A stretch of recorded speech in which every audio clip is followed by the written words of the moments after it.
আসসালামু আলাইকুম বন্ধুরা, নতুন একটি ভিডিওতে আপনাদেরকে অভিনন্দন। আজকের এই ভিডিওতে আমি আপনাদেরকে দেখাবো একটি এমএস এক্সেল শীটের মধ্যে কয়টি রো এবং কয়টি কলাম এবং কয়টি সেল আছে, আপনারা কিভাবে বের করবেন সেই বিষয়টা বন্ধুরা আজকের ভিডিওতে আমি আপনাদেরকে দেখাবো। তো তার আগে বন্ধুরা আপনার কাছে একটা রিকোয়েস্ট, যারা আপনারা আমার চ্যানেলকে এখনও সাবস্ক্রাইব করেন নাই তারা অবশ্যই আপনারা আমার চ্যানেলকে সাবস্ক্রাইব করে দিবেন, আর যারা সাবস্ক্রাইব করেছেন তাদেরকে অসংখ্য ধন্যবাদ। তো তার জন্য বন্ধুরা প্রথমত একটি এমএস এক্সেল শিট ওপেন করে নিতে হবে। একটি এক্সেল শিট ওপেন করে নেওয়ার পর আমি যেহেতু প্রথমত রো বের করব, তো তার জন্য আমি এখানে প্রথমত ইকুয়াল লিখব। ইকুয়াল লেখার পর এখানে আমি রো ফাংশনকে আমি কল করব। এই যে কল করার পর একটি ফার্স্ট ব্র্যাকেট দিব, দেওয়ার পর এখান থেকে আমি এ লিখব। এ দেওয়ার পর শিফটে চাপ দিয়ে আমি একটি ক্লোন দিব, তারপর আবার এ দিব।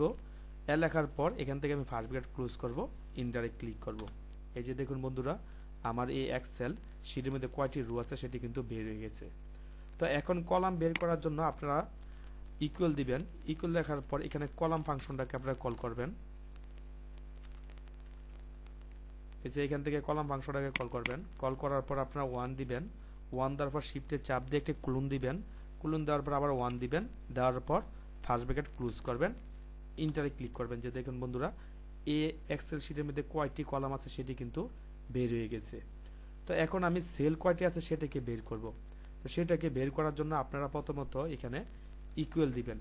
ইকুয়াল দেওয়ার পর এখান থেকে রো এবং কলাম এই দুইটাকে আপনারা গুণ করে দিবেন, তাহলে কিন্তু সেল কিন্তু বের হয়ে যাবে। এখানে আমি ক্লিক করব, রোর উপরে ক্লিক করার পর আমি গুণ দিব। গুণ দেওয়ার পর এখানে কলামে ক্লিক করব, ইন্টারে ক্লিক করব। যে দেখুন বন্ধুরা, আমার এখানে কয়টি সেল আছে সেটি কিন্তু খুব সহজে কিন্তু বের হয়ে গেছে।